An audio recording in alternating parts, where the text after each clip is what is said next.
मरियम नवाज ने कराई पाकिस्तान की घनघोर बेइज्जती। 27 लोगों का दल लेकर जापान पहुंचे। मैराथन प्रतिनिधिमंडल, इतना बड़ा मेहमत प्रतिनिधिमंडल देखकर जापान हैरान। लोगों ने टैक्स का पैसा उड़ाने का आरोप लगाया।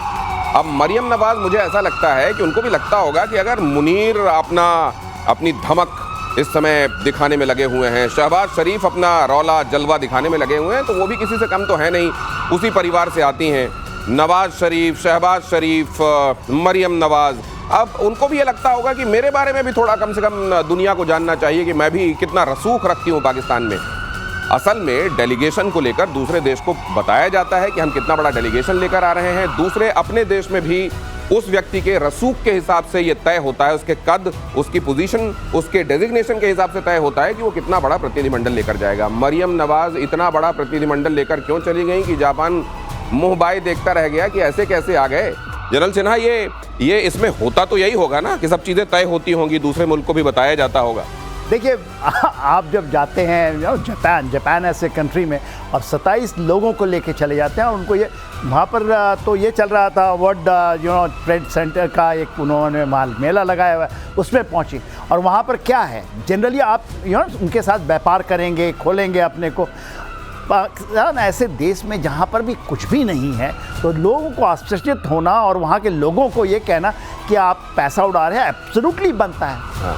पैसे के लिए मुताज है, दाने दाने के मुताज है। और वहाँ जा रहे हैं कि वर्ल्ड जो मेला लगा है, हाँ, उसके अंदर में ट्रेड में आप जा रहे हैं। क्या ट्रेडिंग करेंगे आप हमें बताइए, अदर देन जो कहते हैं टेररिज्म, वो कर सकते हैं। इनके पास कुछ बच्चे पुचे आर्म्स एम्यूनिशन। मुझे दूसरी बात लगती है सर जी, अगर असीम मुनीर जाते हैं कोलंबो और वहाँ बहुत बड़ी जगह पर रुकते हैं, मार उनमें तामझाम में खर्च होता है, तो वहाँ तो ये होड़ भी लगी हुई है ना। ठीक है, आवाम दाने दाने को मोहताज है, लेकिन ये लोग जो हैं, ये जो हुक्मरान है या ये जो फौज है, पांडे सर, एक चीज़ मैं बता दूं, ये दौरा इसलिए नहीं कि पैसे खराब हुए। देखिए, जापान को में गई क्रिकेट क्यों, 3 बातें बहुत महत्वपूर्ण। हाँ।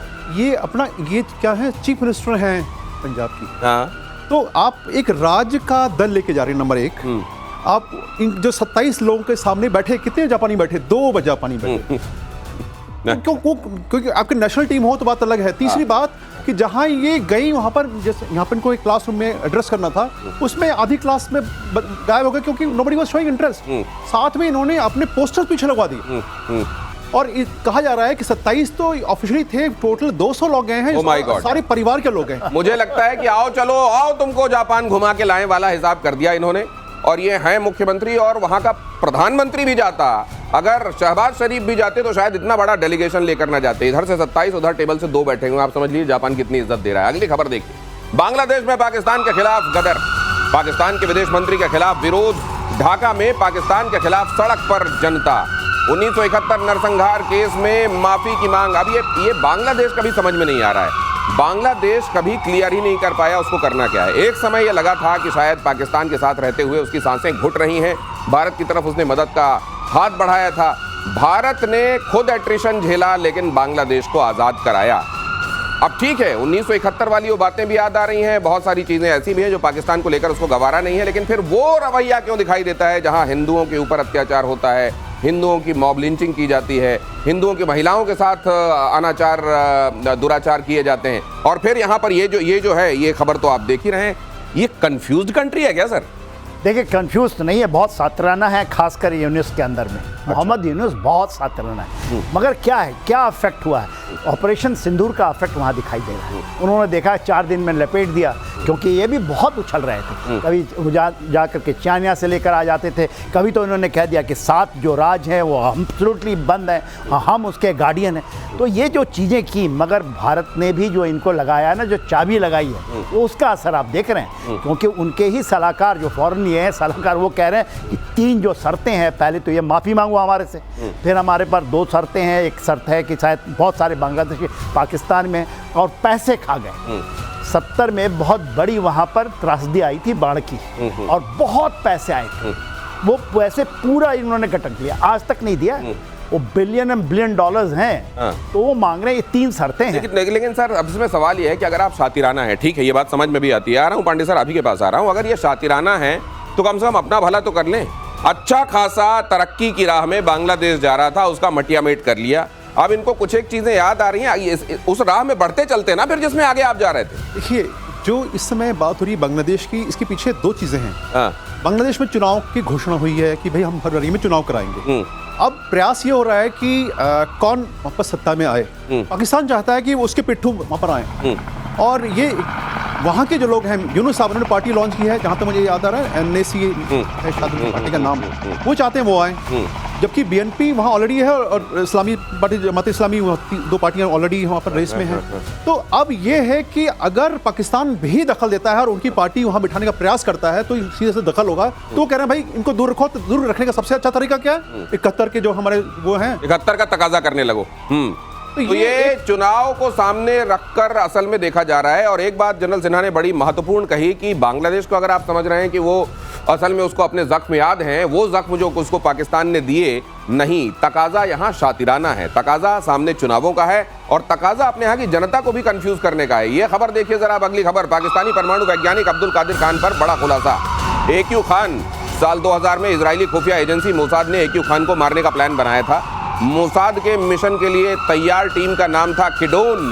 किडोन किसी दक्षिण एशियाई देश में यात्रा के दौरान AQ खान की हत्या करने वाला था।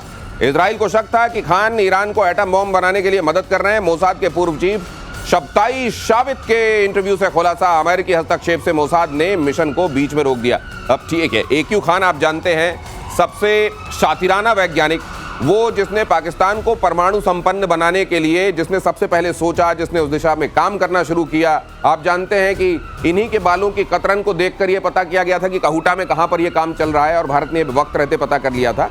लेकिन अच्छी बात हुई कि मोसाद ने नहीं मारा, खुद पाकिस्तान वालों ने AQ खान को ठिकाने लगा दिया था। एब्सोल्युटली, उनको नजर बंद करके रखा था पाकिस्तान वालों ने।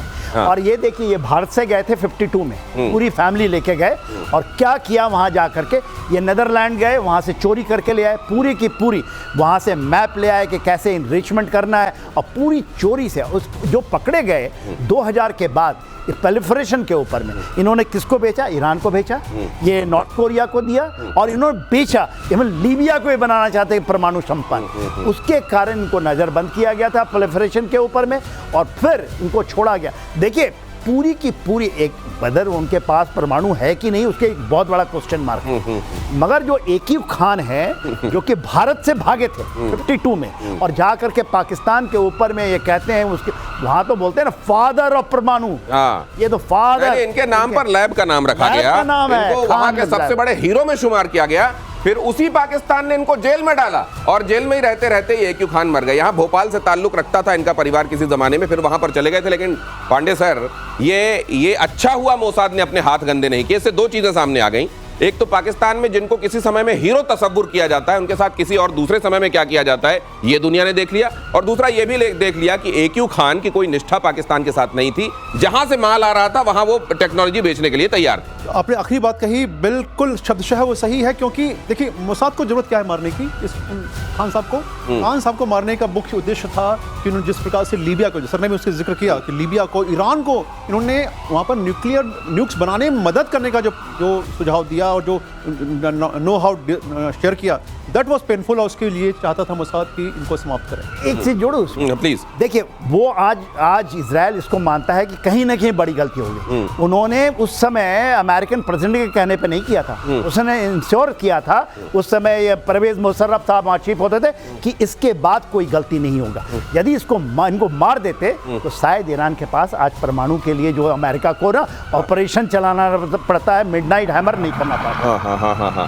तो अच्छा, AQ खान आप जानते हैं, जैसा सर बता रहे थे, ये यूरोप में रहते थे, यूरोप की एक कंट्री में, असल में न्यूक्लियर डॉक्यूमेंट को लेकर। हाँ सर, नीदरलैंड्स को। और वहां पर इनको काम ये मिला था, ये थोड़ा सा उसको ट्रांसलेट भी करते थे, तर्जुमानी भी करते थे, उसको कॉपी करने का काम वहां। उनको ये नहीं मालूम था ये कॉपी करके उस कॉपी के साथ पहुंच जाएंगे पाकिस्तान, वहां पर बम बनाने की प्रक्रिया शुरू कर देंगे। और सिर्फ वहां नहीं, जितने रोग स्टेट तस्वुर किए जाते हैं अमेरिका की तरफ से, उन तमाम जगहों पर ये टेक्नोलॉजी दी जानी शुरू हो जाएगी। वो नॉर्थ कोरिया हो या इधर लीबिया की बात की जा रही है, या ईरान हो। बहरहाल, अब पछताए होत क्या, तब जो करना था वो कर लेते। लेकिन ये रहस्योद्घाटन ये तो बताता है कि पाकिस्तान को लेकर इजराइल हमेशा से ये सोचता रहा कि ये जो जगह है, यहां पर कुछ चीजों को काबू किया जाना बड़ा आवश्यक है।